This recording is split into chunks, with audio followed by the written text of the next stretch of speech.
네, 잘 쉬셨습니까? 네, 쉬는 시간에 저는 깊이 회개를 하고, 네, 회개는 했으나,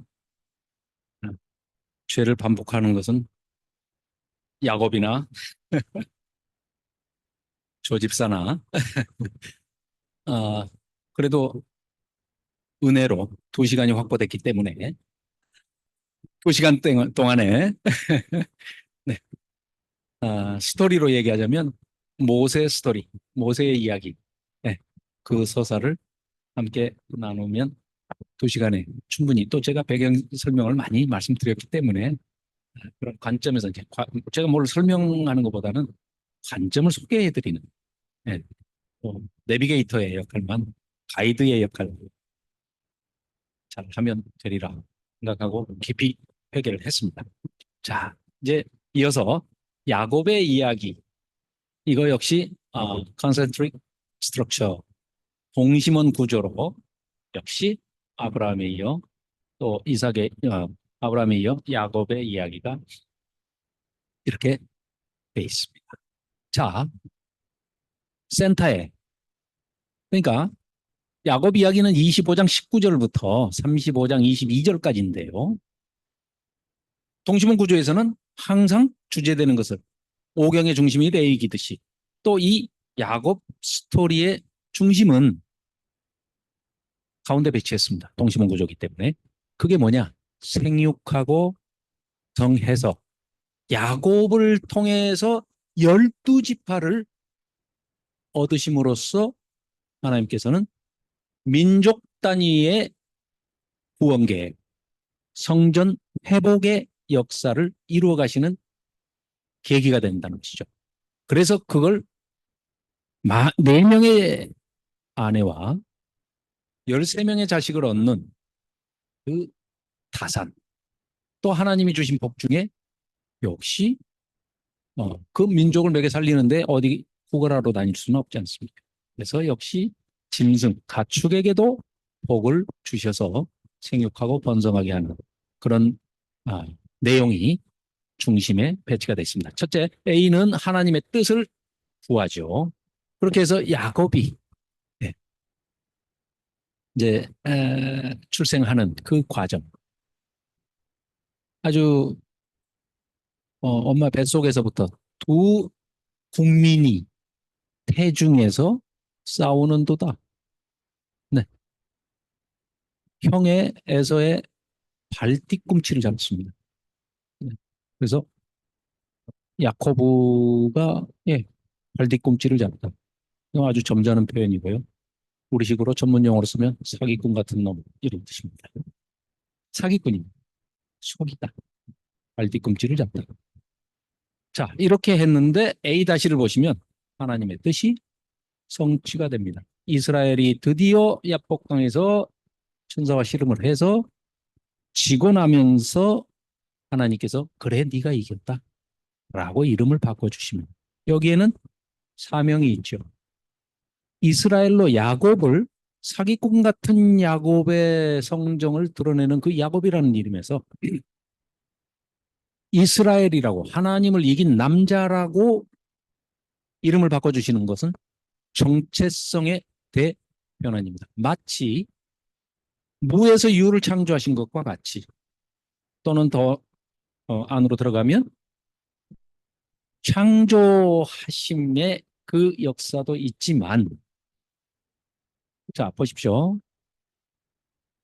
이 이름을 바꿔주실 때 야곱 아니 아브라함을 그 첫 번째 아들 약속의 아들 이삭을 주시기까지 25년이 걸렸습니다.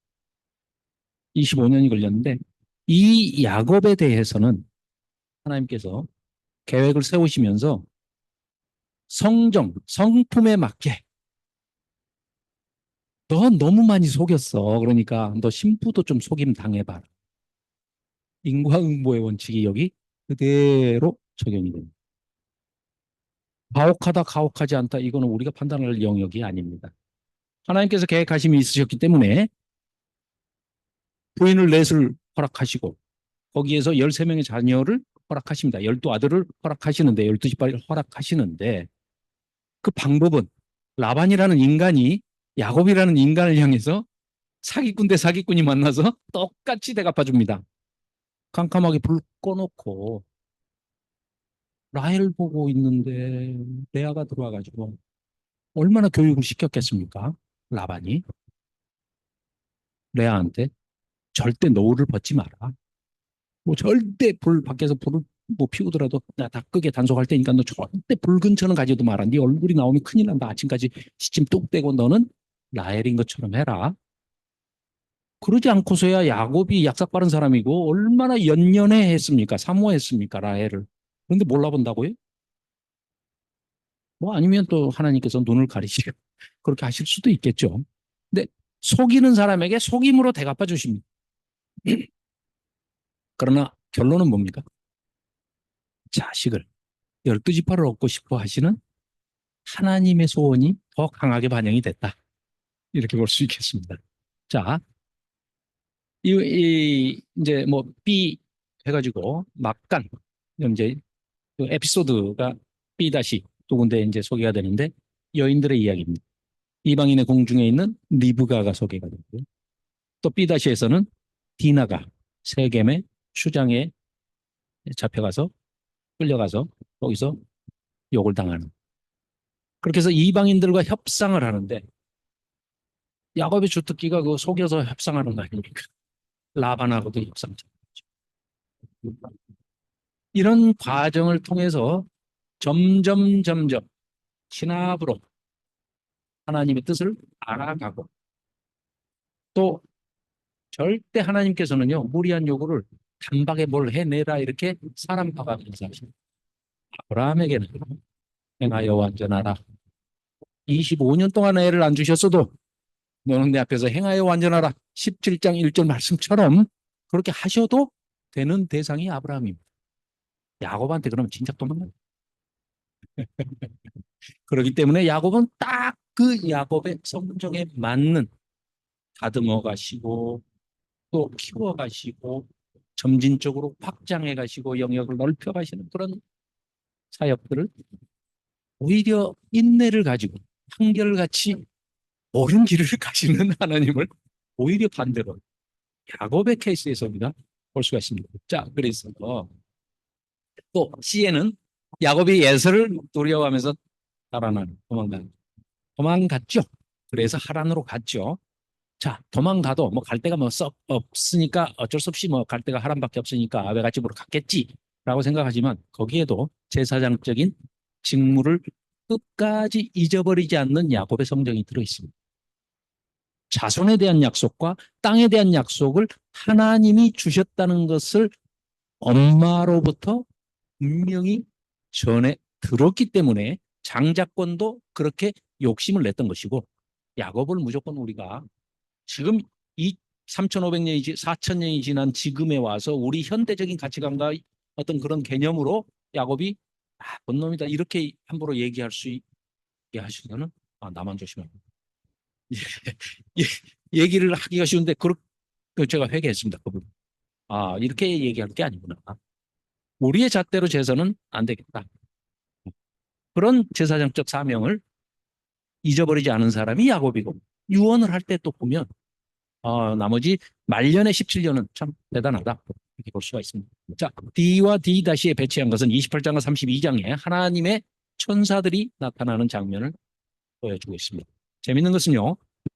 28장에서 야곱의 사다리라고 그래가지고 자, 베델에서 돌베개를 베고 거기서 천사들이 사다리로 오르락내리락 하는 것을 보죠. 어마어마한 일입니다.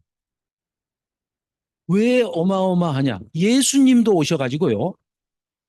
나다나엘을 만나셨을 때 네가 모아가나무에서 한 일을 내가 다 안다라고 얘기를 하시니까 깜짝 놀래기도 하지만 이어서 예수님이 뭐라고 그러십니까? 그거 가지고 뭘 놀래? 내가 인자가 하나님께로 오르락내리락 천사들이 왔다 갔다 하는 걸 보면 그건 누구예요?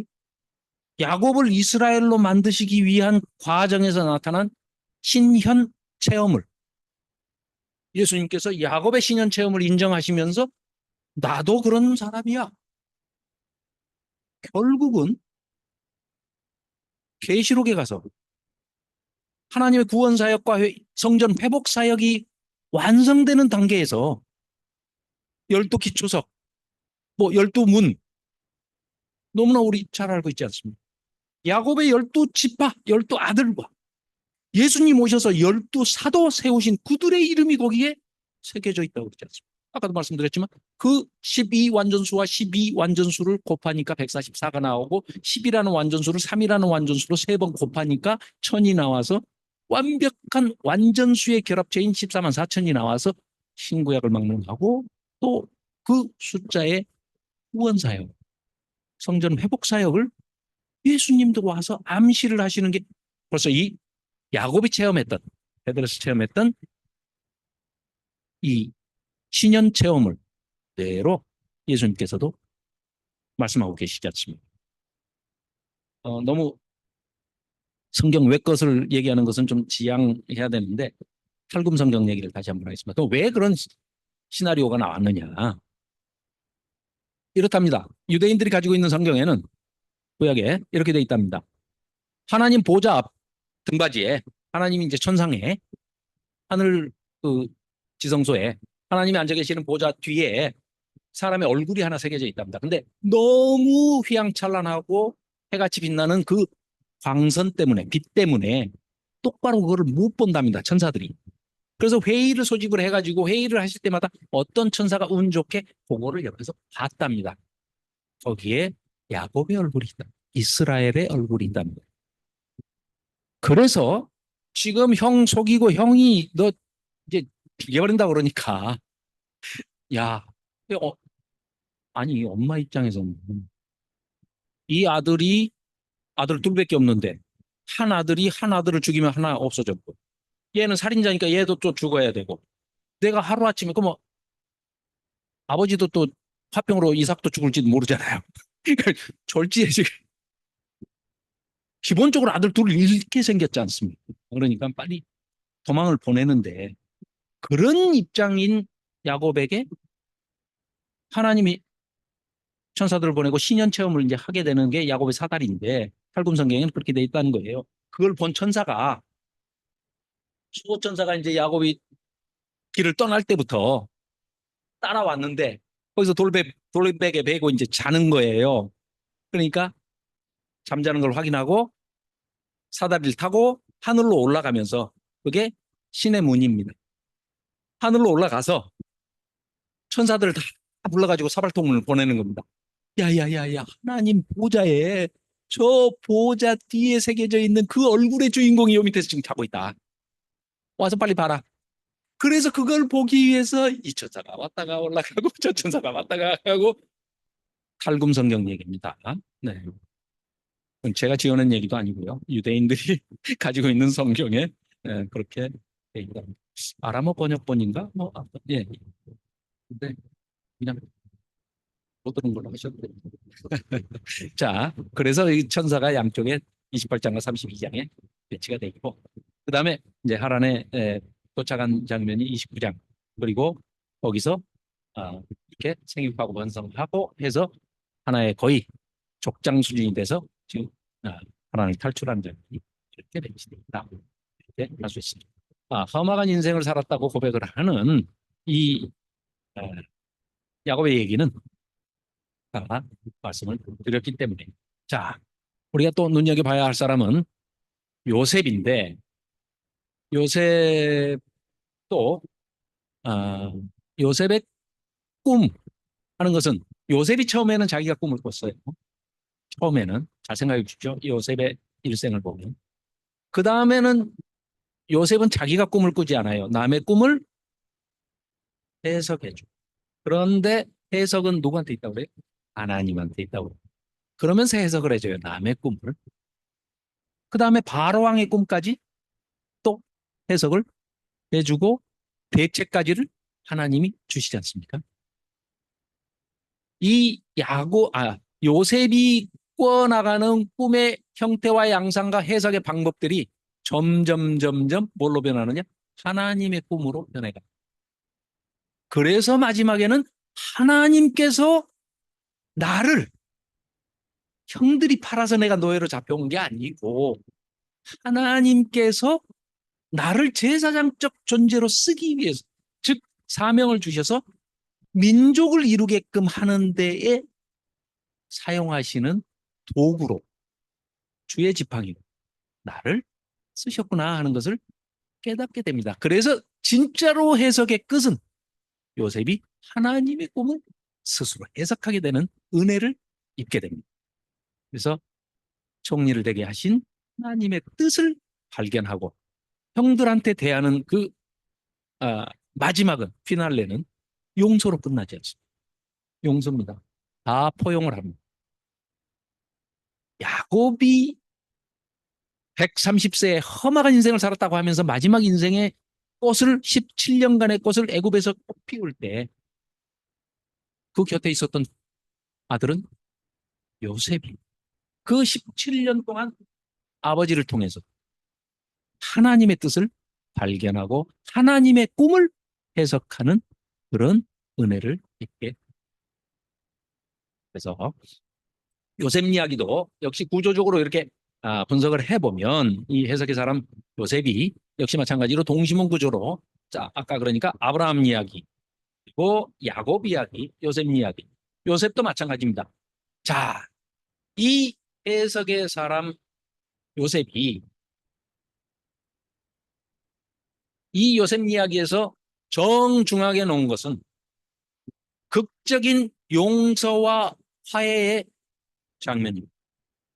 그래서 형제들이 요셉의 시험을 통과하는 장면이 44장에 배치되어 있고 45장이 요셉이 드디어 형제들을 시험하고 형제들이 시험에 통과되는 장면을 보면서 감정이 북받쳐서 울 곳을 찾아 실컷 울고 다시 돌아와서 내가 바로 형들이 죽였던 요셉, 노예로 팔았던 요셉, 또 간수장으로 있으면서 거기서 그 술 맡은 관원장과 떡 맡은 관원장 그 사람한테 꿈을 해석해 줬는데 나가서 깜빡 잊어버리고 아차 하니까 2년을 또 이 사람은 감옥을 살아요. 요셉은 아차 하면 2년 삽니다. 그러나 이 요셉이 자기 자신을 형제들에게 드러내면서 결정하는 것은 요셉의 이야기입니다. 민족으로서의 정체성도 각인시켜주고 형들의 자녀들까지 내가 내 자녀로, 이게요 그냥 우리가 밋밋하게 그냥 평이하게 이렇게 읽을 수 있는 내용인데 요셉의 아들 있죠. 마나스와 에프라임.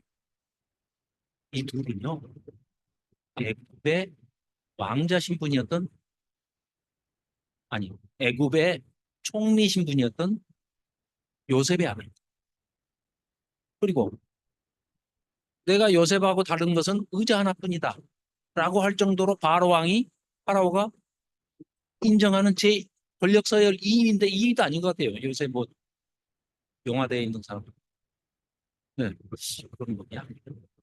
아무튼 요셉은 그런 자리에 있었던 사람이에요. 그 애들도 말이 그렇지. 이 지금 음식을 구하러 왔던 형제들과 그 자기 조카들하고는 신분이 아예 다릅니다. 상류사회와 권력자와 아예 다릅니다. 아예. 더더군다나 물론 야곱은 뜻이 있어가지고 두 손자를 아들 반열에 끌어올리고 장자의 명분을 다시 요셉에게 주지 않습니다. 그런데 그 뒤에 그림자처럼 유다가 소개되고 있습니다. 그런데 거기에는 여러 가지 해석이 있을 수 있습니다만은 우리가 이 창세기를 볼 때 아브라함과 비교되는 롯, 또 이삭과 비교되는 이스마엘, 그렇죠? 그리고 야곱과 비교되는 에서, 그리고 요셉과 비교되는 유다를 눈여겨서 살펴보면서 왜 이 두 사람들이 비교되면서 대조적, 또 때로는 유사한 이렇게 소개가 되고 있는지를 좀 염해서. 자, 그래서 이제 전체적으로 세기를 끝내면서 아브라함, 이삭, 야곱, 요셉에게 하나님께서 땅에 대한 약속과 자손에 대한 약속, 큰 민족으로 이루게 하겠다 하는 약속과 보호, 특별한 관계, 보호하시는 보호의 민족들을 위한 축복의 통로로서 사용하시겠다 하는 그런 약속들이 이렇게 구성이 되어 있다는 것을 말씀드리고, 다음은 드디어 모세 이야기로 넘어가도록 하겠습니다. 자, 출애굽기는 방금 아브라함과 이삭과 야곱과 요셉과 유다와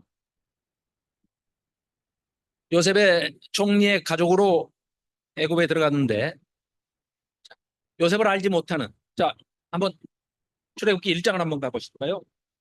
창세기 마지막 장의 끝이, 아까도 말씀드렸지만, 자, 요셉이 110세 죽음에 그들이 그의 몸에 향재료를 넣고 애굽에서 입관되었더라라고 얘기를 하고, 이 해방과 언약의 책인 출애굽기로 넘어가는데, 출애굽기는 야곱의 가족들의 이름들은 이러하다라고 하면서 시작을 하고 있습니다. 5절에 보시면 야곱의 허리에서 나온 사람은 모두 70이요 하고 이제 계속 연관성을 가지고 가는데, 여기 놀랍게도요, 허리라고 번역이 되어 있는 야레크가요, 환도뼈를 분질렀다 했을 때 그 환도뼈에서 누가 나왔다고요? 70명 자손이 같은 단어를 쓰고 있습니다. 자, 그래서 이제 요셉의 얘기가 쭉 나오는데, 8절, 요셉을 알지 못하는 새 왕이 일어나서 애굽을 다스립니다.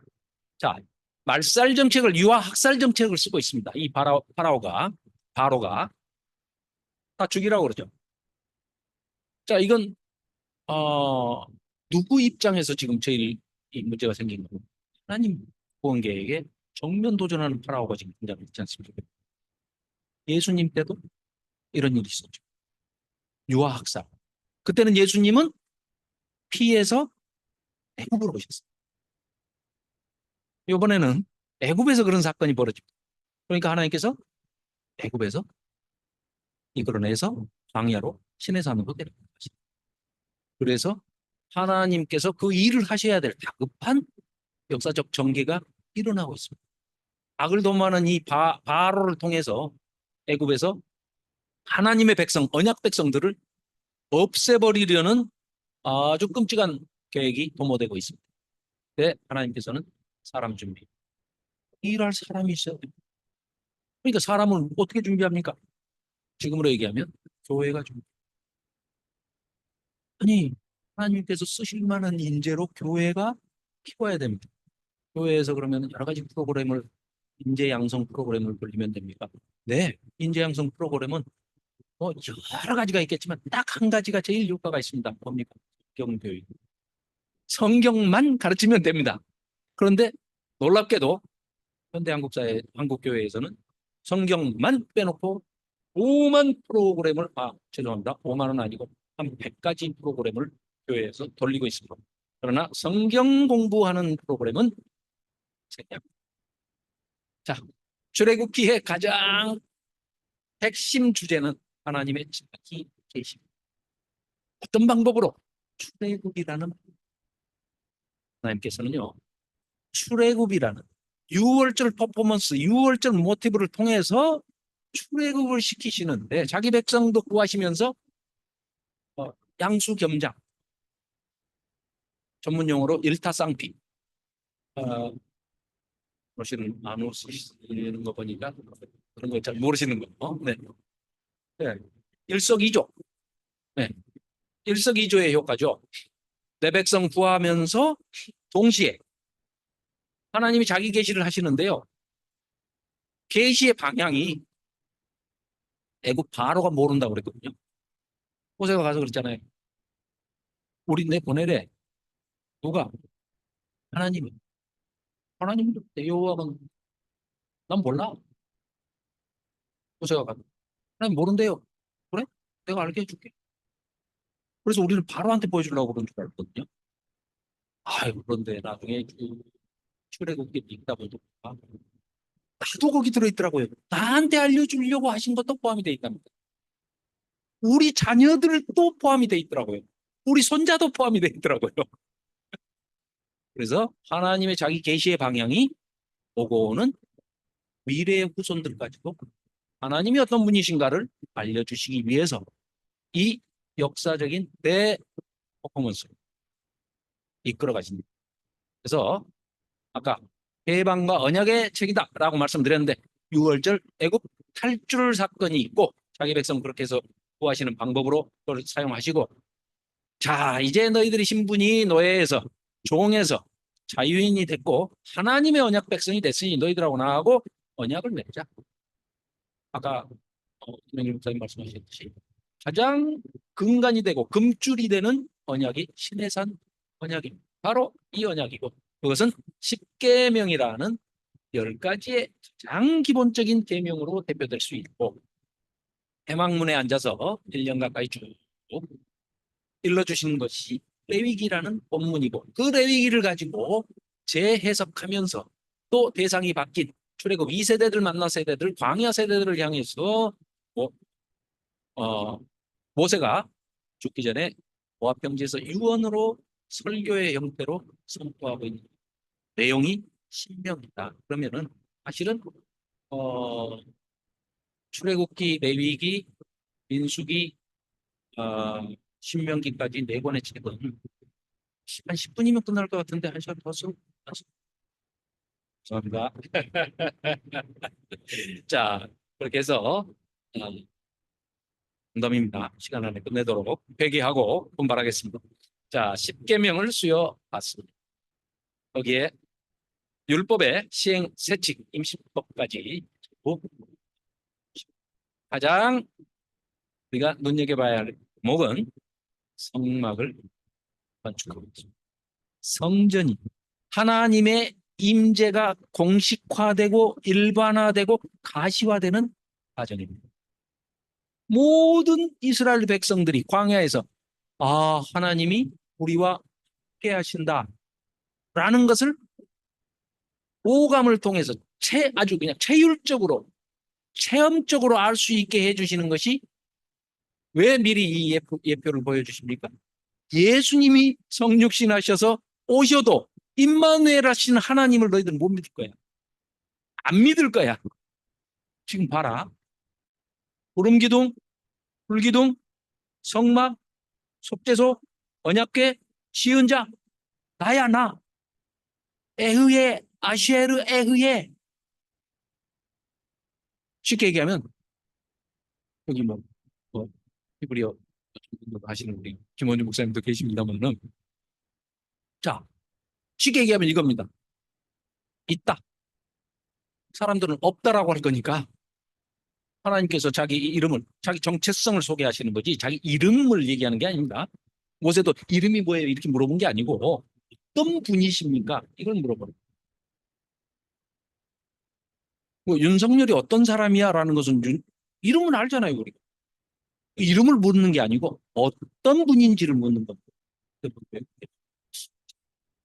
어쨌거나 하나님의 정체성을 이제 묻고 있습니다. 그랬더니 하나님 편에서 처음으로 인간에게 계시해 주시는 이름이 에흐예 아쉐르 에흐예. 그걸 영어로 이렇게 번역을 해놓은 것이 있더라고요. I am who I am 이렇게 써놨는데 그거는 온전치 못것 같아요. 나는 나다. 그럼 자존자, 그걸 또 한자로 또 해놓으니까 뭐 자존자, 스스로 있는 자. 그거 아닙니다. 더 의리적 사고로 진짜로 하나님께서 모세를 통해서 이스라엘 백성 또 오고는 우리에게 뭐를 알려주고 싶어 하셨을까? 그게 가장 원뜻에 비슷하게 번역을 해놓은 영어 번역이 I will be who I will be. 내가 되고자 하는, 그러니까 있고자 하는 곳에서도 좀 말의 모순 같지만 있고자 하면 있을 수도 있는 분이고요. 안 계시고자 하면 안 계실 수도 있는 분이고요. 초월성과 내재성을 다 하실 수 있는 분이 하나님이시라는 스스로 하나님의 소개를 에그의 아셰르 이렇게 소개를 하고 계십니다. 그러니까 저기에는 그 소개를 받은 이스라엘 백성들이나 우리에게까지도 네가 믿고 따라와 줬으면 좋겠다라는 소망도 담겨 있는 이름이 에흐의 아쉐르 에흐에가 아닙니다. 생각합니다. 자, 그래서 성막을 건축해서 그 성막에서 내가 함께 있기를 원한다. 이름을 주시고. 자, 출애굽기 구조 한번 살펴보겠습니다. 서론 1장 1절부터 7절까지가 서론입니다. 출애굽기 모세를 소개하기 위해서 이제 그다음에 8절부터 이제 요셉을 알지 못하는 새 왕이 일어났는데 이때부터 15장 21절까지가 출애굽하는 그 과정입니다. 물론 방법으로는 10가지 재앙을 통해서 하시는데요. 잘 아시다시피 10가지 재앙은 전부가 하나같이 애굽에 이집트가 섬기는 거기는 아주 다신교입니다. 만국 종교 신들의 박람회 엑스포 내지는 지금 저기 프랑스 파리에서 열리고 있는 파리 올림픽 그 잡신들이 다 모여서 지금 거기서 놀고 있는 잔치하고 있는 곳이 바로 애굽입니다. 그래서 하나님께서 하나님을 계시하시고 싶은 그 방식이 애굽의 신들을 전부 가짜라는 걸 알려주시고 낱낱이 백일하에 드러내시고 싶으신 거예요. 그래서 저것들은 가짜다. 따라가지 마라. 그럼에도 불구하고 출애굽한 이 백성이 황금송아지. 아직 너의 근성의 때가 안 벗어져. 자, 출애굽 사건이 있고요. 거기서 15장에서 18장까지는 시내산으로 가는 여정입니다. 얼마 안 걸립니다. 시내산까지는 오순절 51 그렇죠. 자, 이들의 날짜를 세는 방식은요. 저녁 6시부터 땡 하면은 그러니까 오늘 저녁 6시가 돼야 지금으로 따진다면 오늘이 12일이죠. 12일이 시작이 됩니다. 그래가지고 내일 오후 5시 59분까지가 12일이에요. 마찬가지로 6월절 14일 날 6월절 땡 하는 것은 14일 오후 6시에 땡입니다. 시작을 해가지고 6월절 하루에 탈출 사건은 1박 2일에 우리는 1박 2일의 퍼포먼스라고 그러지만 그들의 시간법으로는 하루에 일어난 일이죠. 왜? 오후 6시에서 그 다음날 저녁 5시 59분까지입니다. 네. 그러니까 우리는 14일로 했다, 15일로 했다 뭐 이렇게 하는데 맞아요. 14일도 6월절, 15일도 우리 개념으로는 날짜 개념이 다르니까. 자, 그래서 시내산까지 오는 것은 14일 날 출발을 해가지고 1일 날 도착을 했다가 시내산에 올라가서 율법을 딱 받는 것은 3월 3일 날 받았어요. 그래서 정확하게 50일, 오순절이 50일치를 받았습니다. 자, 그래서 시내산에서 19장부터 40장까지 시내산에 체류하는 거기서 있었던 일, 즉 19장에서 24장까지는 율법 수여와 시내산 언약을 갖는 그런 장면. 그리고 이제 중요한 것은 눈여겨봐야 할 것은 25장부터 40장까지 성막을 건축하게 설계도를 주시고 성막 건축을 명령하시는데요. 자, 보십시오. 좀 세분해 봤습니다. 25장부터 40장의 성막 건축의 그 스케줄을 해보니까 A, 성막 건설의 지침을 주셨어요. 25장부터 31장까지. 그랬더니 센터에 뭐가 있습니까? 32장부터 34장까지의 반영이 있습니다. 거역이 있습니다. 폐역함이 나타납니다. 뭘로요? 황금 송아지를 만들어서 대줬습니다. 자, 그래서 하나님께서 유일하게 준비하시고 하나님께서 거기에 돌판에 새겨주신 그 십계명 두 돌판을 모세가 깨버렸습니다. 그래서 하나님께서 이것이 있으시기 때문에 네가 깼으니까 네가 준비해. 가지고 두 번째는 모세가 돌판을 준비하고 거기에 새겨주시는 것만 하나님이 하시죠. 자, 그래서 그 반역 사건이 황금송아지 사건이 일어난 다음에 35장부터 40장까지가 성막을 짓는 건설하는 사건이 나왔습니다. 성막을 건설하는 역사가 일어나는데 놀랍게도 우리가 잘 알고 있듯이 아, 출애굽기 30장을 한번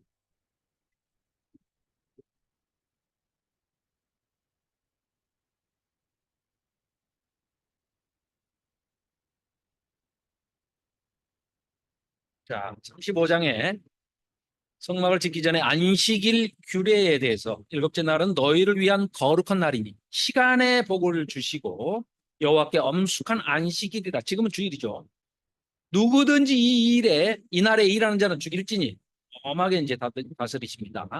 자, 그리고 나서 5절에 성막을 짓는 데 있어서 너희의 소유 중에서 너희는 여호와께 드릴 것을 택하되 마음에 원하는 자는 누구든지 그것을 가져다가 여호와께 드릴지니.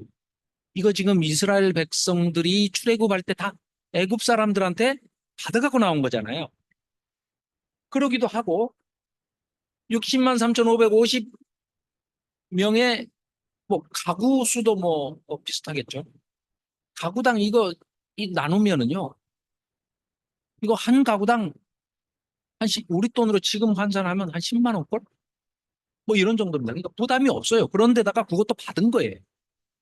받은 건데 제가 지금 그 얘기를 하려고 하는 게 아니고 10절에 지금 성막을 짓는 거, 제가 성전신학을 처음에 서두에서 소개를 드렸지 않습니까? 그랬듯이 성막을 짓는 거예요. 지금 지상의 성막을 에덴에 지었다가 실패하셨단 말이죠.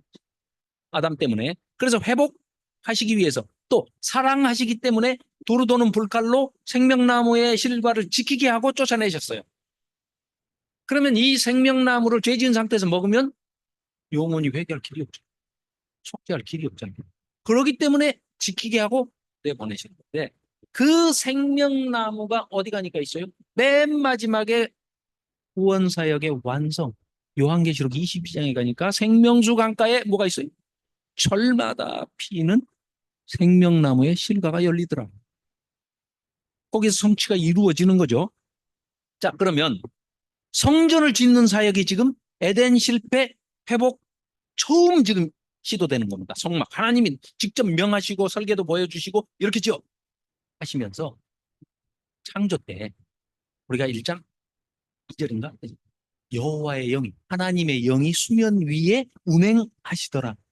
그 하나님의 영 똑같은 단어가 이 성막을 짓는데 마음이 지혜로운 자 부살렐과 오홀리압에게 그 하나님의 영이 수면 위에 운영하시더라 하는 평행 구조로 또 같이 성막 짓는데 하나님의 영이 운행하시는 거예요. 이것처럼 예수님이 요단강에서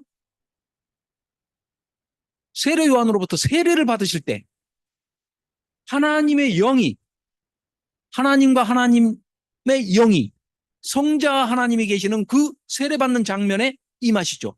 그때 뭐라고 그래요? 비둘기 같이 임하시더라고. 이렇게 표현하고 있지 않습니까? 그게 어디에서도요?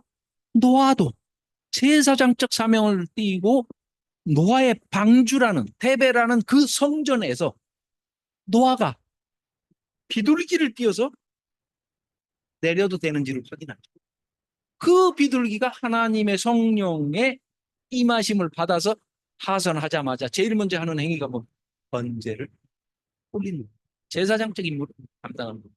이런 모든 플롯이나 이런 구조들이 우연히 이렇게 된 게 아니고 그러니까 저자를 통해서 성령님께서 아마 감동하시는 주셔서 이렇게 기록하게 인도하신 그런 내용들이 있는 것을 최근에 학자들이 여러 경로로 이렇게도 분석해보고 저렇게도 해석학적 그 어떤 영역들을 넓혀가는 그런 과정에서 발견한 것을 우리한테 소개를 하고 있는데 거부감이 있는 내용들은 우리가 굳이 이거는 개인 학자들의 의견이니까 받아들일 꼭 의무가 아니고 받아들이지 않으셔도 되고 그런 내용이 있다 하는 정도만 하시고 야 그건 나중에 내가 보기로 하고 우선 내가 성경을 일독을 봐야 되겠다 하시는 분은 오히려 그걸 더 추천해드립니다.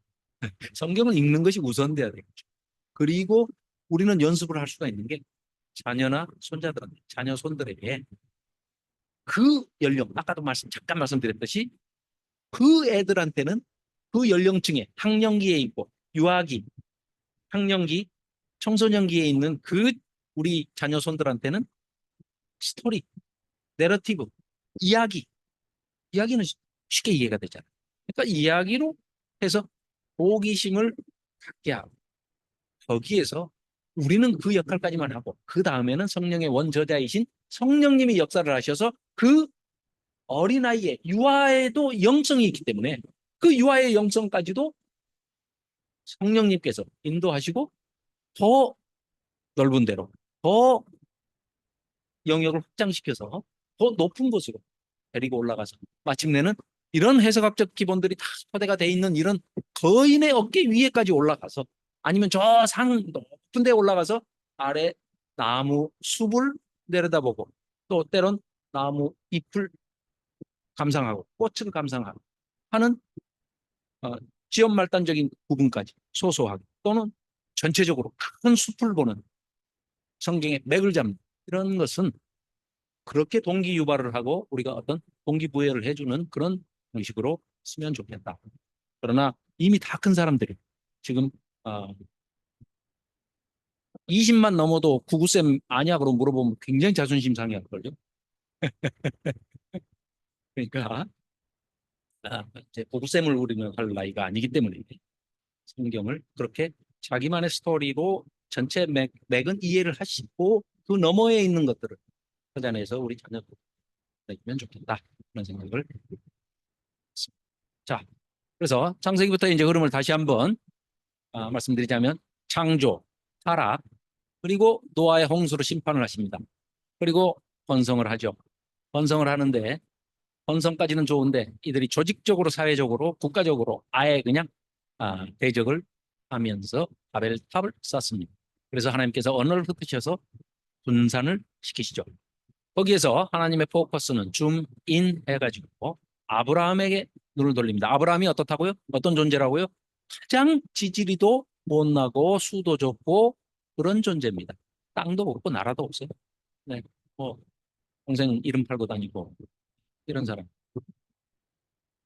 그래서 거기에서부터 하나님께서 그래서 내가 너를 택했다야 라고 하시면서 그 은혜의 길로 인도하시면서 아브라함과 이삭과 야곱과 그 야곱의 성정까지도 그 험악한 세월을 가는 살았다고 스스로 고백하는 그런 야곱의 성품까지도 있는 그대로 사용하셔서 한 목적적 합력하여 선을 이루도록 하나님께서는 선한 길로 하나님의 꿈을 성취하시는 성전 사역을 성전 회복의 사역을 이루시고자 완성하시고자 길로 역사의 수레바퀴를 가면서 때론 적극적으로 개입을 하시고 때로는 버려두시고 어떨 때는 하나님이 계시나 안 계시나 하나님의 부재를 느낄 때까지 그런 절망의 순간까지도 나락에까지 처해 있어도 안 계시는 것처럼 하나님의 부재를 느끼는 그런 때마다 야, 나는 있다야 있다 없기는 있어 하고 지켜보시면서 우리에게 자 그렇게 해서 야곱의 12아들 또 요셉을 통해서 애굽으로 가서 그 애굽이라는 인큐베이터 안에 들어가서 민족으로 거듭나게 만드십니다. 그러나 애굽에서 노예가 되고 모세를 불러가지고 또 모세도 왕자의 신분으로 애굽에서 40년 동안 왕의 수업을 받습니다. 40년간 이 모세는 왕자로서 또 여러 가지 역사 이야기가 배경에 있습니다. 그래서 모세가 사실은 권력의 어떤 다툼의 중간에 끼어 있었던 것은 사실입니다. 모세 2세가 공주 딸, 뭐 이런 저런 얘기가 있는데 어쨌거나 하나님께서는 그런 것을 다 사용하셔서 그러나 모세의 혈기 역시 하나님이십니다. 40대 하는 거 딱 보고 얘 김 좀 빼야 되겠는데 안 그러면 무리바 반석 다 바로 됐을지도 몰라요. 농담입니다. 어쨌거나 모세의 있는 성정을 그대로 사용을 하시는데 일단은 한없이 낮아지고 겸손해지고 자기 부인을 하고 자기가 비워져야 됩니다. 그래서 하나님의 사람 준비를 모세를 통해서 하나님께서 스스로 사람 준비를 하십니다. 하나님은 절대 마른 막대기 또 아무나 사용하십니다. 모세가 쥐고 있는 막대기는 모세를 통해서 사용하시는 거지 막대기를 가지고 모세가 될지어다 안 하십니다. 그렇기 때문에 사람 준비를 하나님께서 하십니다. 그래서 바로와의 10가지 재앙을 내리죠. 바로 도저히 손을 들지 않으면 안 될 때까지 가서 손을 드는데요. 그것도 결국은 홍해가 갈라지는 걸 보면서도 거기까지 쫓아갑니다. 결국 수장되는 그 길을 헷갈부터 그러면 그 배후에는 누가 있다는 거예요? 사탄이 있다.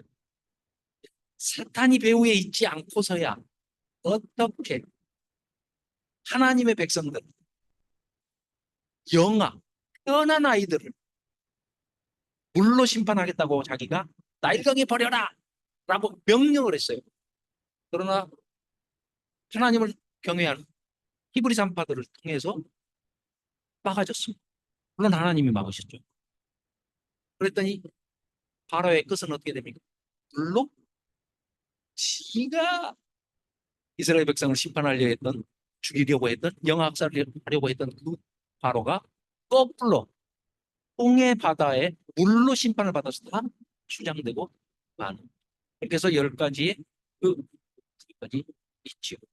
자, 이 6월절을 탈출을 해서 홍해에서 홍해가 갈라지고 승리의 노래, 모세의 노래를 부릅니다. 모세의 노래가 15장에 나오죠. 저기 요한계시록에도 가면 15장에 노래가 나옵니다. 자, 물에 대해서 불평하고 먹을 것을 불평하고 또 무리바 반석에 이런 과정을 거쳐서 또 모세 장인이 조직을 편성하는 그런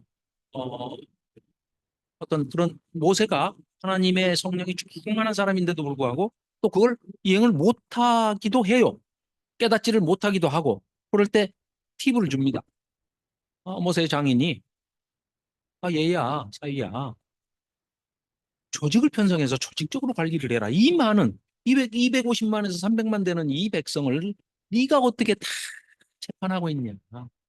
그 대소사, 송사 이런 것들은 19장, 59장, 109장, 1000부장을 뽑아가지고 조직적으로 관리를 해라.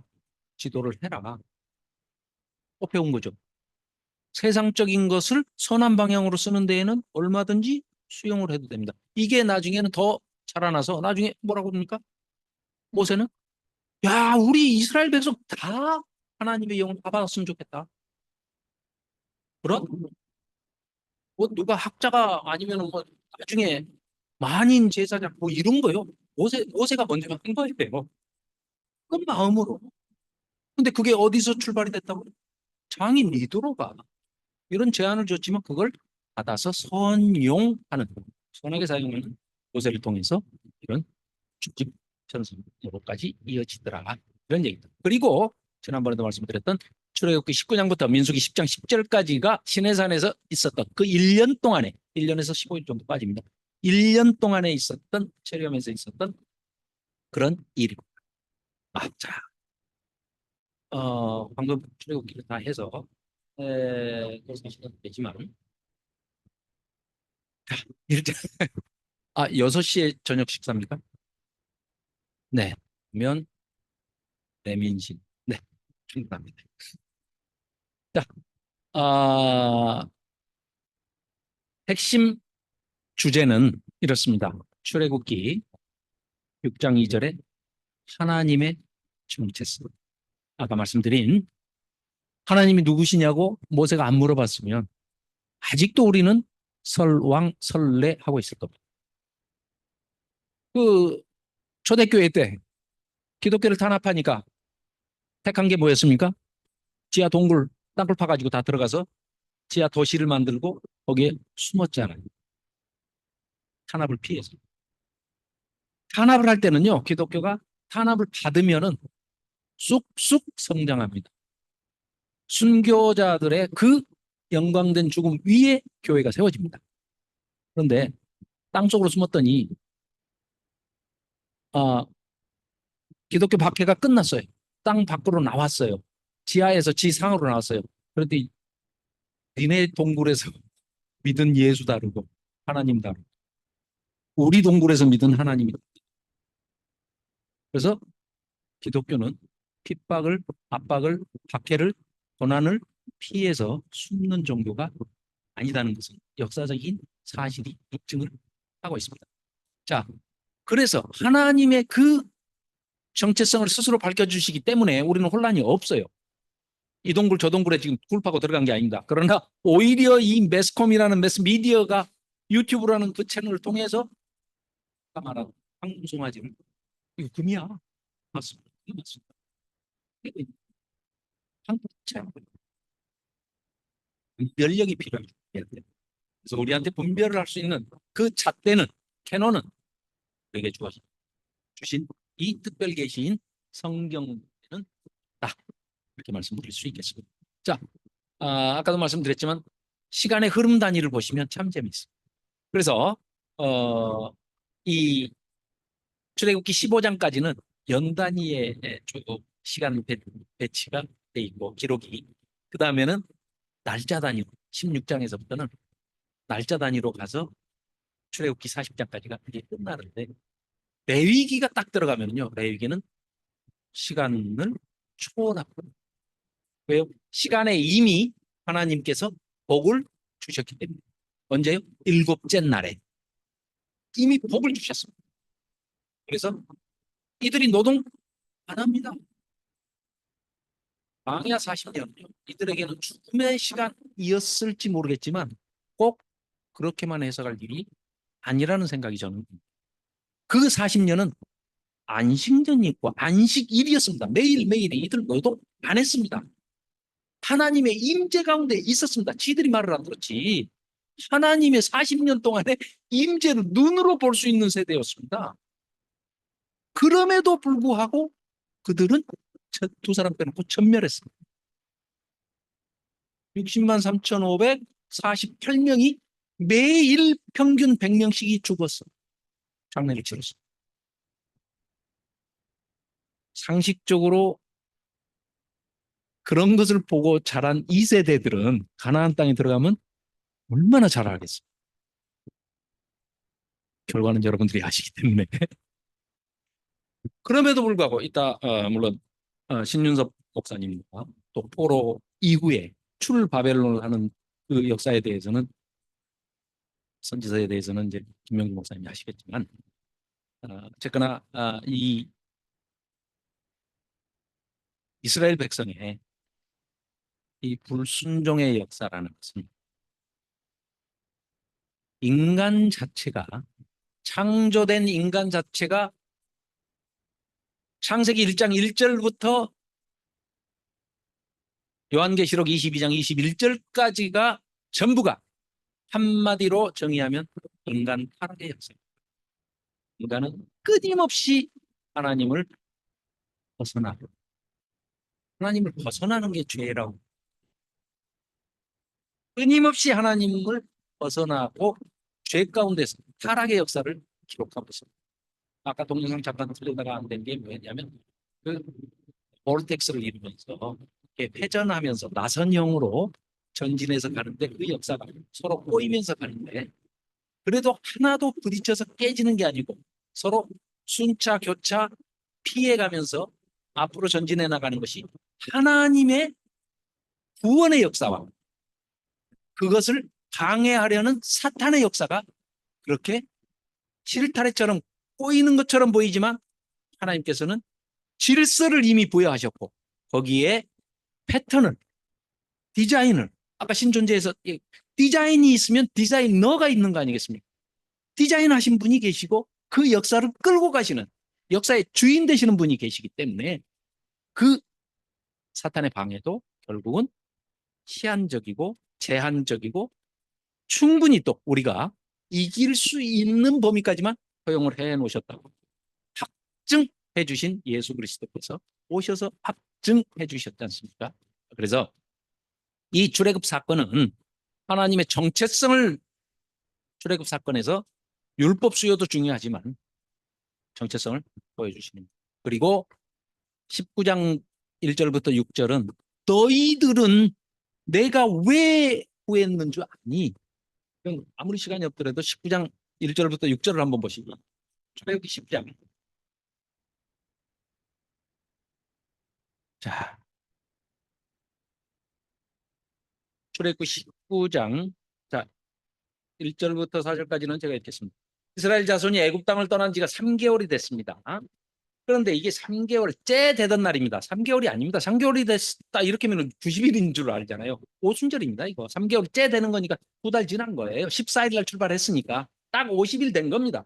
그래가지고 그들이 시내 광야에 이르니라. 그들이 리딤을 떠나 시내 광야에 이르러 그 광야에 장막을 치되 이스라엘이 거기 산 앞에 장막을 치니라. 모세가 하나님 앞에 올라가니 여호와께서 산에서 그를 불러 모세를 불러가지고 말씀하시되 너는 이같이 야곱의 집에 말하고 오호. 다시 한번 재차 강조하십니다.